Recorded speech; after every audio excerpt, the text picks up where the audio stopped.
Blood पढ़ेंगे रक्त।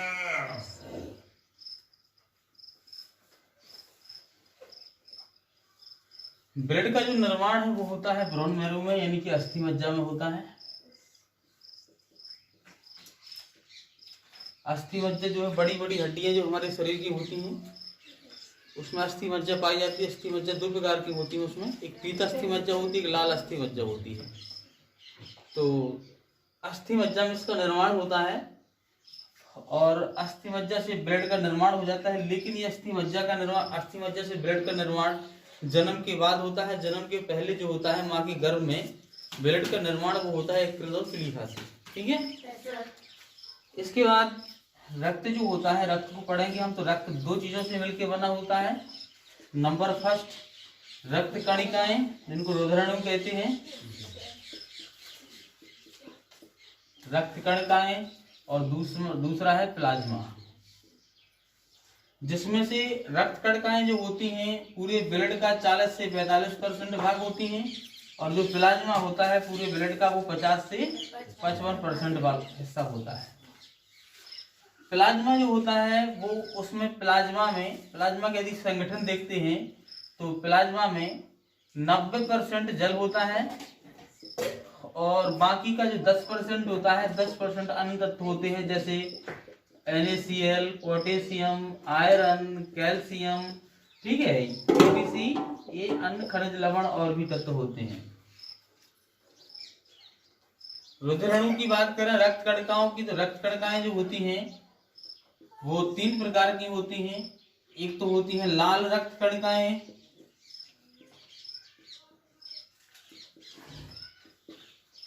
लाल रक्त कणिकाएं जो होती हैं इनमें एक प्रोटीन पाया जाता है, वो प्रोटीन का नाम होता है हीमोग्लोबिन।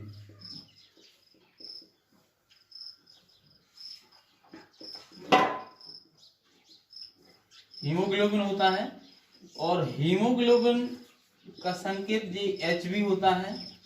हीमोग्लोबिन के कारण ही पूरा रक्त कैसा दिखाई देता है, लाल दिखाई देता है। और लाल रक्त जो कणिकाएं होती हैं वो एक प्लेट के समान दिखाई देती हैं, अंडाकार दिखाई देती हैं, और इनका जीवन काल 90 से लेकर 120 दिन होता है।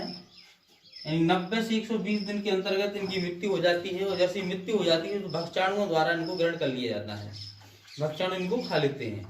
90 से 120 दिन के अंतर्गत इनकी डेथ हो जाती है, मृत्यु हो जाती है, और नई लाल रक्त कणिकाएं बनती रहती हैं। इनको हम अंग्रेजी में रेड ब्लड कॉर्पल्सेस बोलते हैं, रेड ब्लड कॉर्पल्सेस कहते हैं, यानी लाल रक्त कणिकाएं, रेड ब्लड कॉर्पल्सेस बोलते हैं। इसलिए इसको हम संक्षिप्त में RBCS बोल देते हैं, कॉर्पल्सेस कहते हैं।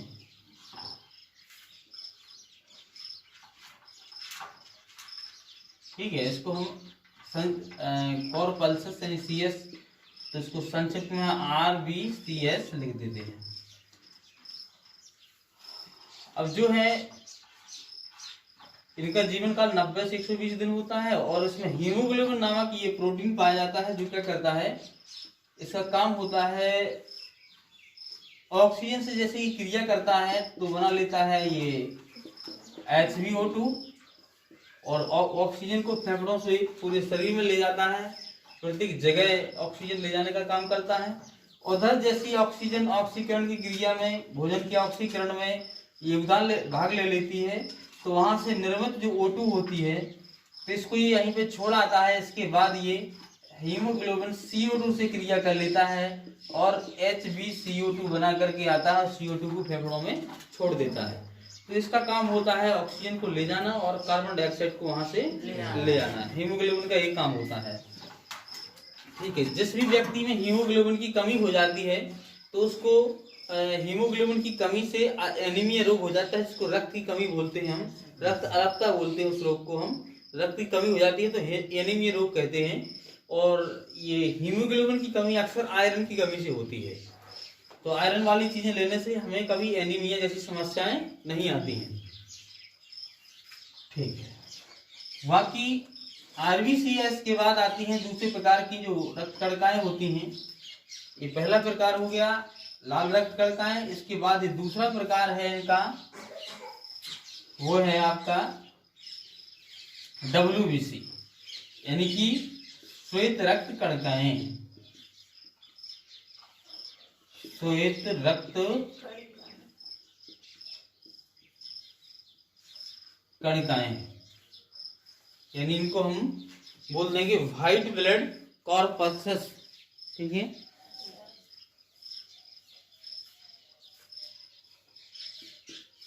व्हाइट ब्लड कॉर ये बोलते हैं इनको। संक्षिप्त में हम बोल देंगे, इसका W ले लेते हैं, इसका क्या ले लेते हैं B, और इसका ले लेते हैं क्या CS, तो WBCS कहते हैं। ये श्वेत प्रकार की, श्वेत सफेद प्रकार की होती है, इनको श्वेत कणिकाएं कहते हैं। और इनका जो जीवन काल होता है वो निश्चित नहीं है। कई बुकों में इसको 3 से 5 दिन बताया गया, कई बुकों में इसको 10 से 12 दिन का बताया गया, तो इसमें कंफ्यूजिंग बताई जाती है। फिलहाल एनसीईआरटी में इसको 10 से 12 दिन तक का बताया गया। 10 से 12 दिन में ये इनकी मतलब मृत्यु होती रहती है और नई WBC बनती रहती है। ठीक है, WBC जो श्वेत रक्त कणिकाएं होती हैं, WBC मुख्य रूप से जो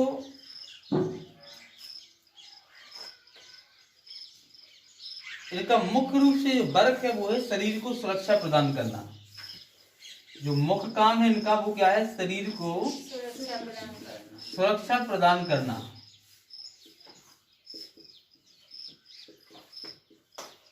ये सुरक्षा प्रदान कैसे करती हैं?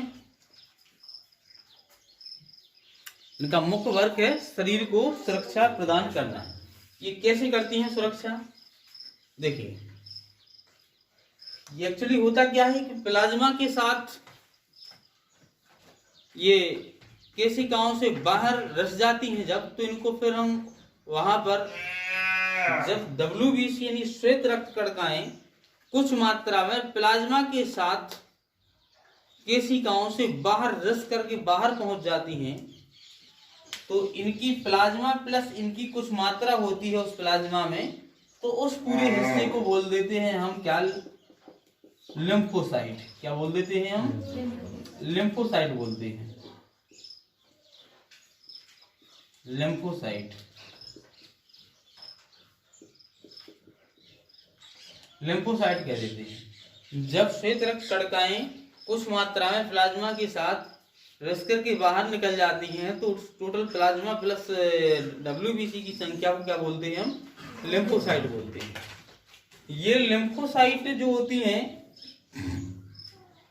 इनसे 2 प्रकार की सेल्सों का निर्माण होता है। जब ये थाइमस ग्रंथि से निकलती हैं तो 2 प्रकार की सेल्स का निर्माण होता है। थाइमस ग्रंथि से निकलने पर 2 प्रकार की सेल्स बनती हैं जिनका नाम है B सेल्स और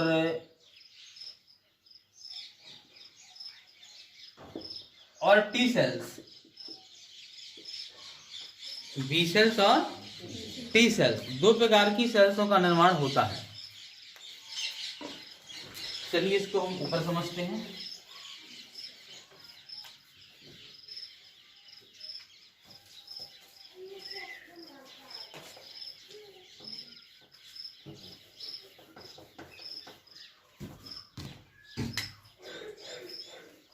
लिम्फोसाइट से, लिम्फोसाइट जो होती हैं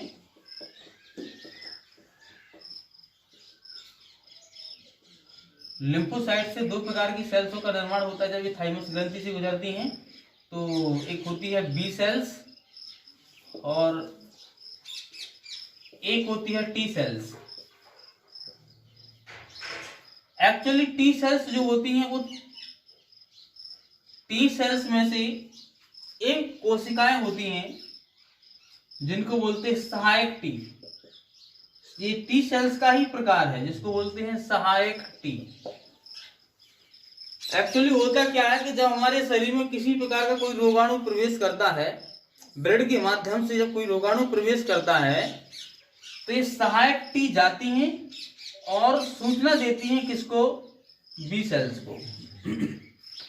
बी सेल्स को सूचना देती हैं कि इस प्रकार का रोगाणु हमारे शरीर के अंदर प्रवेश कर चुका है।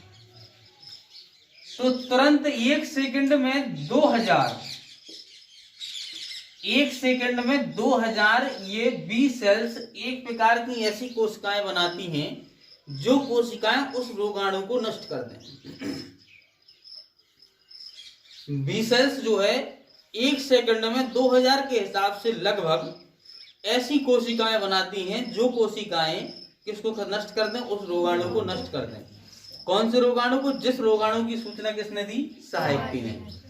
मान लीजिए हमारे शरीर में कहीं राइनो वायरस आ गया। राइनो वायरस से क्या होता है? सर्दी जुकाम। राइनो वायरस हमारे शरीर में प्रवेश किया तो राइनो वायरस की सूचना किसने दी? सहायक टी ने। किसको? बी सेल्स को दी। बी सेल्स ने 1 सेकंड के हिसाब से 2000 ऐसी कोशिकाएं बनाई जो किसको मार सकती हैं? राइनो वायरस को नष्ट कर सकती हैं। उन कोशिकाओं को बोला जाता है मारक टी। ऐसी कोशिकाएं जो उस रोगाणु को मारने के लिए बनाई जाती हैं जिस रोगाणु की सूचना किसने दी? तो वो उसको मारने के लिए बनाई गई कोशिकाओं को क्या बोलते हैं हम? मारक टी। ठीक है। तो ये मारक टी आती हैं जाकर के राइनो वायरस को मार के गिरा देती हैं। ठीक है। उसे लड़ने में सहायता, मतलब लड़ने में सफल हो जाती हैं या नहीं होती वो बात की बात है आगे, वो एंटीबॉडी का मैटर है। आजकल तो छीण होती जा रही है किसी की एंटीबॉडी, कोई भी वायरस से शरीर को लड़ने में बड़ी प्रॉब्लम हो रही है क्योंकि रासायनिक चीजों का इस्तेमाल किया जा रहा है। बचपन से ही कई प्रकार की दवाओं का प्रयोग किया जाता है, इससे एंटीबॉडी हमारी लो हो जाती है। वो आगे का मैटर है, मेडिसिन का मैटर है। तो ये जो मारक टी होती हैं या इसको मारने में सक्षम होती हैं। एक्चुअली होता क्या है कि इसको मारने के लिए मान लीजिए जरूरत पड़ी 1000 सेल्स की मारक टी की और बन गई कितनी? 20,000। कितनी बन गई? 20,000।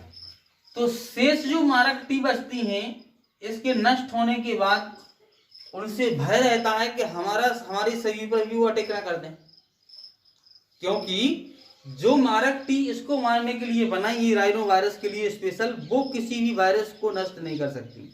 सिर्फ किसको नष्ट कर पाएंगी? वो राइनो वायरस को नष्ट कर पाएंगी, क्योंकि इनके अंदर एक्चुअली होता क्या है कि ये सहायक टी जो होती हैं इसमें जिस प्रकार का जो पदार्थ होता है उसका एंटी पदार्थ यहाँ से बनाने की कोशिश की जाती है, उसको मारक टी कहते हैं। तो जो राइनो वायरस को मारने के लिए मारक टी बनाई गई थी वो राइनो वायरस को ही मार सकती हैं। अगर इसकी जगह पर अगर दूसरा वायरस आ जाता है, जैसे बेरी वाला वायरस अगर आ जाता है, तो बेरी वाला वायरस को ये मारक टी जो बन चुकी थी वो नष्ट नहीं कर सकती है, क्योंकि स्पेशल वो किसके लिए बनाई गई थी? राइनो वायरस के लिए। तो ये जो फालतू पड़ी रहती है मारक टी वो शरीर पर हमारे पर नुकसान कर सकती हैं। तो वो शरीर पर नुकसान ना करें, उनको बचाने के लिए, उनके नुकसान को बचाने के लिए एक प्रकार की और कोशिकाएं बनाई जाती हैं। उन सेल्सों को बोलते हैं हम दावक टी। क्या बोलते हैं उनको? हम दावक टी कहते हैं। ये दावक टी प्रकार की जो कोशिकाएं होती हैं ये क्या करती हैं? जो मारक टी बन गई, एक्स्ट्रा बन चुकी हैं, उन दावक टी को कंट्रोल की रहती हैं ताकि वो दावक टी क्या ना कर पाए? हमारे शरीर पर मारक टी हमारे शरीर पर अटैक ना कर पाए। अच्छा, दूसरी बात, अभी आपने सुना होगा कोरोना का टाइम काल चल रहा है कि जिसको एक बार कोरोना हो गया उसको शायद 2-4 साल तक या कुछ दिनों तक कोरोना होने के चांस नहीं है, उसको दोबारा कोरोना नहीं हो सकता है। जिसको कोरोना हो चुका है क्यों नहीं हो सकता, उसका कारण है, मैं बता दूं आपको। एक्चुअली होता क्या है कि मान लीजिए कोरोना का वायरस अंदर आया, सहायक टी ने सूचना दी इस प्रकार का कोई वायरस है, उसको अटैक करने के लिए, उसको मारने के लिए यहाँ से बी सेल्स ने किसको बनाया? मारक टी को बनाया। मारक टी कोरोना को मारने के लिए बनी हुई है। हालांकि जरूरी नहीं है कि ये कंप्लीटली पूरी तरह से इसमें सफल हो जाए मारने गिराने के लिए, इसको मारने के लिए बन चुकी है। राइट। अब ये कोरोना दवाई खाने से किसी प्रकार से हमारा इम्यूनिटी सिस्टम बहुत अच्छा है तो इन्हीं ने मार गिराया इसको। इम्यूनिटी सिस्टम अच्छा है तो यही कोरोना वायरस को मार गिराएंगी मारक टी। कोरोना वायरस को नष्ट कर दिया। किसी प्रकार की दवाई लेने से, जो दवाइयाँ चल रही मार्केट में, वो दवाइयाँ खाने से कोरोना वायरस नष्ट हो गया। लेकिन जो मारक टी कोरोना वायरस को मारने के लिए बन चुकी थी, वो एक्स्ट्रा मारक टी हमारी बॉडी में रहेगी, और वो जितने दिन तक हमारी बॉडी में रहेंगी उतने दिन तक दूसरा वायरस आएगा तो वो तुरंत बनाने की जरूरत नहीं पड़ेगी, वो तुरंत वहीं पे बनी हुई रखी है, उसको नष्ट कर देगी। ठीक है ना? तो मारक टी को कौन दावक टी बचा करके रखता है, इसलिए कोरोना काफी दिन तक होने का संकट नहीं होता है। इसी प्रकार से कोई भी बीमारी हो, उसकी एंटीबॉडी हमारे अंदर बनकर के तैयार हो जाती है। ठीक है? तो ये लिम्फोसाइट का ये काम है मुख्य रूप से। WBC जो होती है, WBC का काम यह है हमारे शरीर को सुरक्षा प्रदान करना।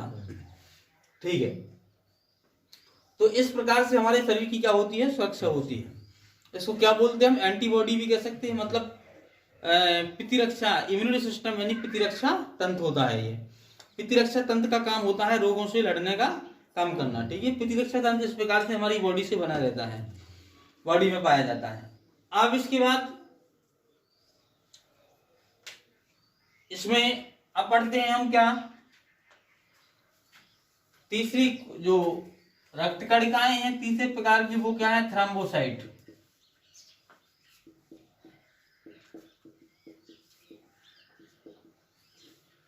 थ्रोम्बोसाइट जिसको प्लेटलेट्स भी कहते हैं हम, इनका जीवन काल 2 से 4 दिन बताया गया है कई बुकों में इसको 10 दिन बताया गया है। लगभग 10 दिन इनका जीवन काल होता है, 2 से 4 ही माना जाता है।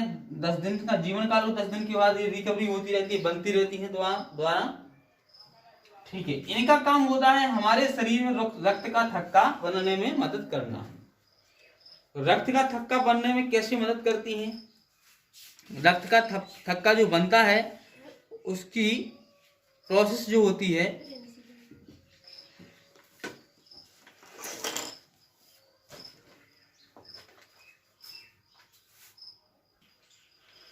जो ब्लड का थक्का है, ब्लड का थक्का, प्लेटलेट्स जो होती हैं, थ्रोम्बोसाइट होती हैं, वो ब्लड का थक्का जमने में सहायक होती हैं, क्लॉट बनने में।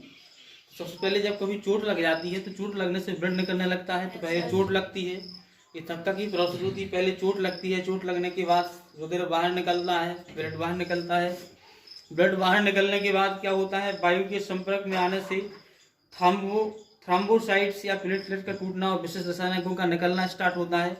इसके बाद फिर प्रोथ्रोम्बोप्लास्टोसिन का इसका निर्माण होता है। इसके बाद फिर जो प्रोथ्रोम्बोप्लास्टिन जो होता है वो रुधिर में उपस्थित कैल्शियम जो होता है, कैल्शियम से क्रिया करता है। कैल्शियम से क्रिया करने के बाद थ्रोम्बोप्लास्टोसिन का निर्माण होता है।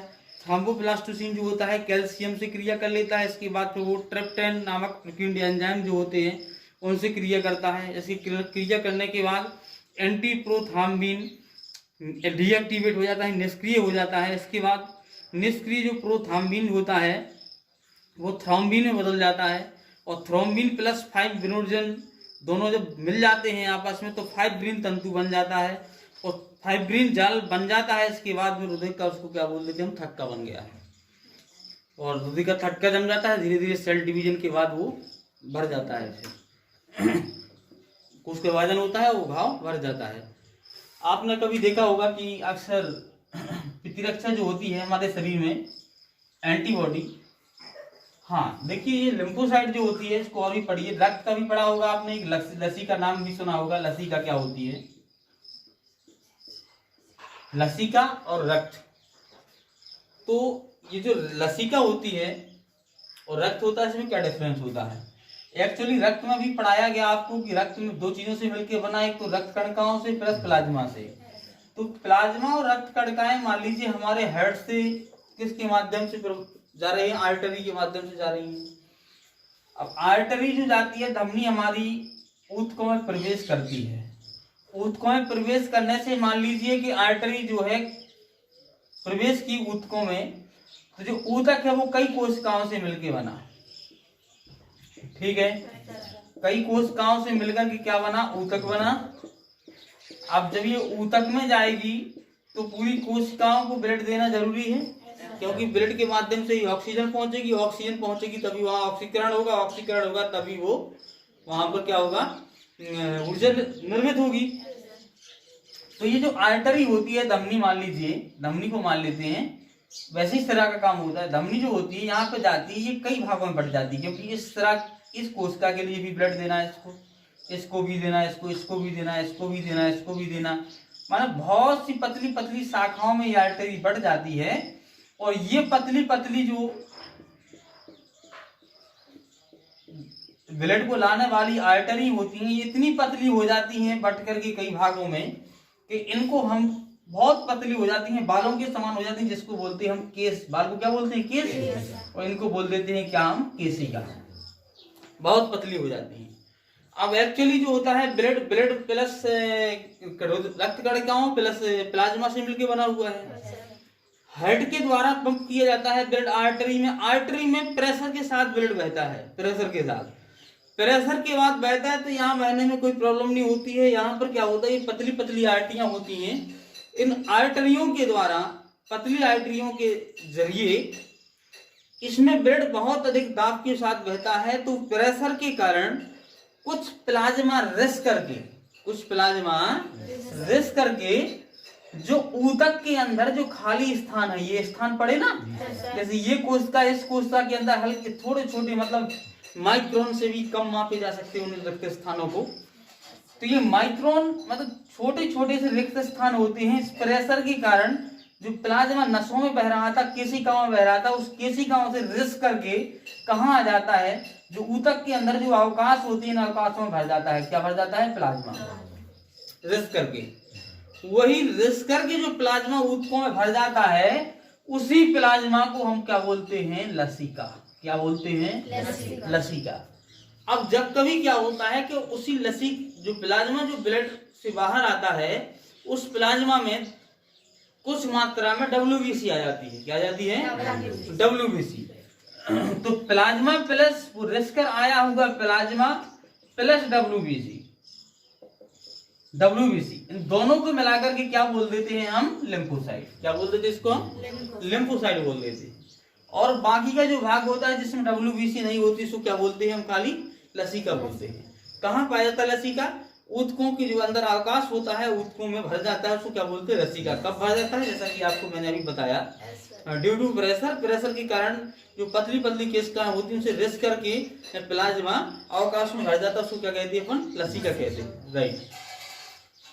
हमारा जो इम्यून सिस्टम होता है, जो इम्यूनो सिस्टम होता है हमारा,